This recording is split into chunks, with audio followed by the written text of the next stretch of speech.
में मुलाकात का मौका। अच्छा, I would like to ask something about Gurpreet now. ये रिलेशनशिप आगे क्यों नहीं बढ़ पाया? क्यों नहीं बढ़ पाया? बिकॉज मैंने उनको कभी कमिटमेंट दिया नहीं था। ओके। मैंने ये कहा था कि ये लाइकिंग है, वो लाइकिंग वहीं रह सकती है, वो लाइकिंग बढ़ भी सकती है, वो लाइकिंग ख़त्म भी हो सकती है। देन मुझे पता लगा कि मॉम लाइक नहीं करते गुरप्रीत को। आपके मन में अभी भी उसके लिए फीलिंग्स हैं? No, I mean it's like we ended at a very good friendly note. अच्छा, what do you think about मी?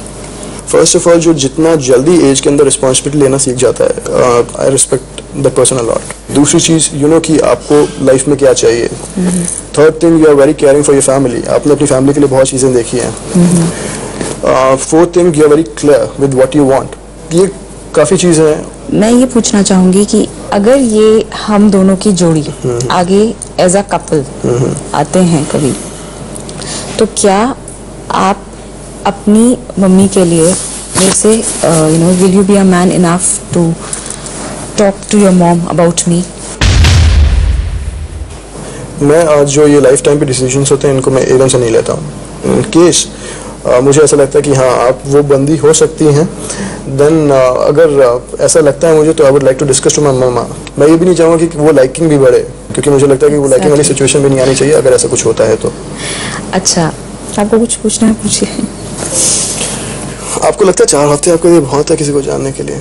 इंसान पहचानने के लिए बहुत है कि वो बंदा का नेचर कैसा है, कैरेक्टर का कैसा है, यू नो, ये सब बातें पता लग जाएंगी। पर एक लाइफ पार्टनर के लिए शायद यू नेवर नो। ऑलमोस्ट हर एक की लाइफ में ऐसा होता है कि कोई ना कोई उसकी लाइफ में कोई बंदा या बंदी ऐसी आती है जो जिसको थोड़े टाइम बाद बोलता है मुझे नहीं पता तू ऐसा होगा या तू ऐसी होगी, है ना? तो मेरे ख्याल से वो थोड़ा टाइम 1 महीने से यूजुअली ज़्यादा ही होता है। I totally agree with you, और आई हैव नो, मेरे पास कुछ नहीं है कहने के लिए इसके लिए, because you are right. Good, अच्छा लगा मुझे कि बहुत कम लोग होते हैं जो चीज़ों में आर्गुमेंट ज़्यादा करना पसंद करते हैं, जो कि वो एक्सेप्ट नहीं करते कि क्या सच है क्या गलत है, कि आगे क्या होना चाहिए। आगे क्या होना चाहिए। कोई भी मेरे से मुलाकात करने आएगा, मुझे जानने की कोशिश करेगा, तो ऑब्वियसली ये पूछना चाहेगा कि मेरे और गुरप्रीत के बीच में जो है वो जो था वो फ्रेंडशिप थी, क्या था। वही सिल्कीना जी ने भी किया और दिल की काफ़ी साफ लगी मुझे, वो काफ़ी एकदम परफेक्ट है। पता नहीं यश को कैसा लगा होगा, पर जो मेरे मन में सवाल थे उनको लेकर उनको जानना मेरे लिए जरूरी था, तो मैंने उनसे पूछ लिए। इस मुलाकात ने यशदीप और सिल्किना के दिल में उम्मीद जगाई है एक रिश्ते में बंधने की। तो इसी मुलाकात की वजह से यशदीप के प्यार को वापस पाने की गुरप्रीत की सारी उम्मीद अब बिखर चुकी है।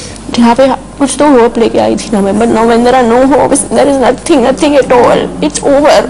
यहाँ पे रुके हो के मेरे को क्या मिलेगा?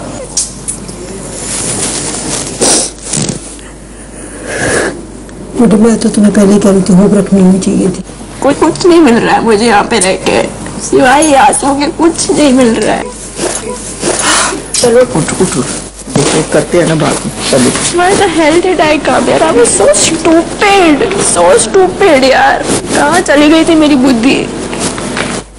मेरी किस्मत में यशदीप के साथ रहना नहीं लिखा है, तो उसकी भी किस्मत में मेरे साथ रहना नहीं लिखा है।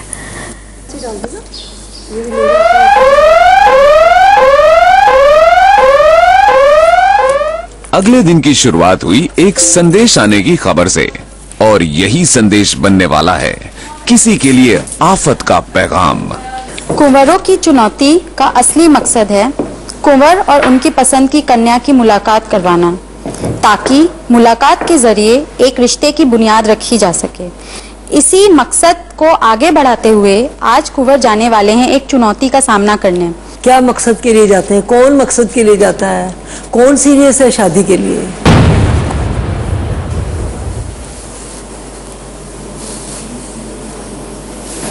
कौन सीरियस है? इतने बड़े बड़े टास्क करते हैं और शादी के लिए सीरियस ही नहीं है, तो फायदा क्या है इस बात के लिए? मैं जाती हूँ उधर जब बच्चों के पास, मैं पूछती हूँ जो सीरियस है वो जाए, वो ही जाएंगे जो सीरियस होंगे शादी के लिए, अदरवाइज कोई फायदा नहीं।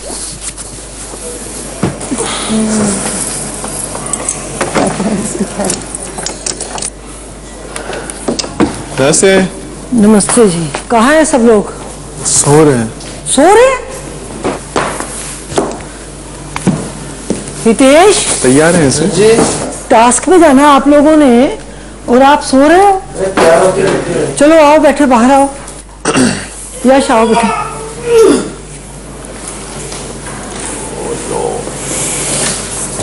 बैठो बैठे।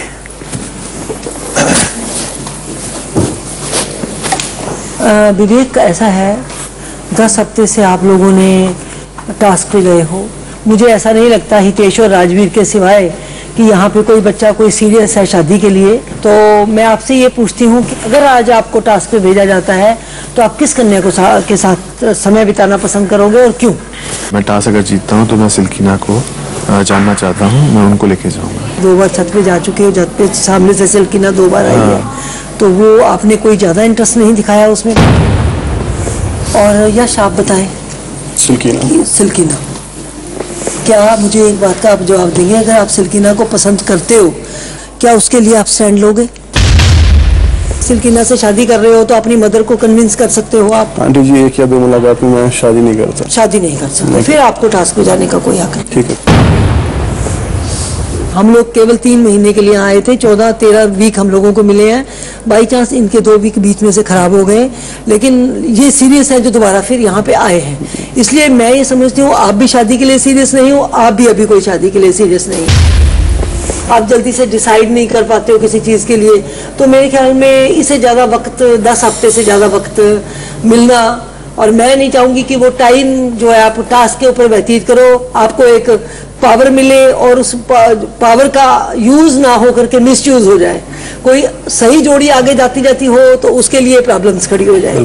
तो मेरे ख्याल में आप लोगों को कोई हक नहीं है कि आप टास्क पे जाओ। मैं सहमत नहीं हूँ। मैं जानता हूँ मैं लेट हो चुका हूँ, काफी हफ्ते बीत चुके हैं, मेरी भी गलतियां हैं, बट अभी फिलहाल कोई भी ऐसी कन्या नहीं है जिसकी तरफ मैं बहुत ही ज्यादा फोकस्ड हूँ। मुझे आज तक कभी कोई फोर्स करके कुछ करा नहीं पाया। शादी करना मेरे लिए एक लाइफ का फैसला है, जिंदगी का फैसला है। अगर मुझे कोई पसंद आता है तो ही मैं शादी करूंगा, नहीं आता तो मैं शादी किसी हालत पे नहीं करूंगा। ये लड़की गुरप्रीत, ये उस लड़के को से 6 हफ्ते तक चलती रही। यश के बारे में कोई टॉपिक जी, पहले यश के टॉपिक के बारे में बात करती हूँ, मैं आपसे नहीं बात, किसी और के बारे में, मैं लड़की के बारे में बात करती हूँ, उसमें यश का नाम आएगा, उसको आप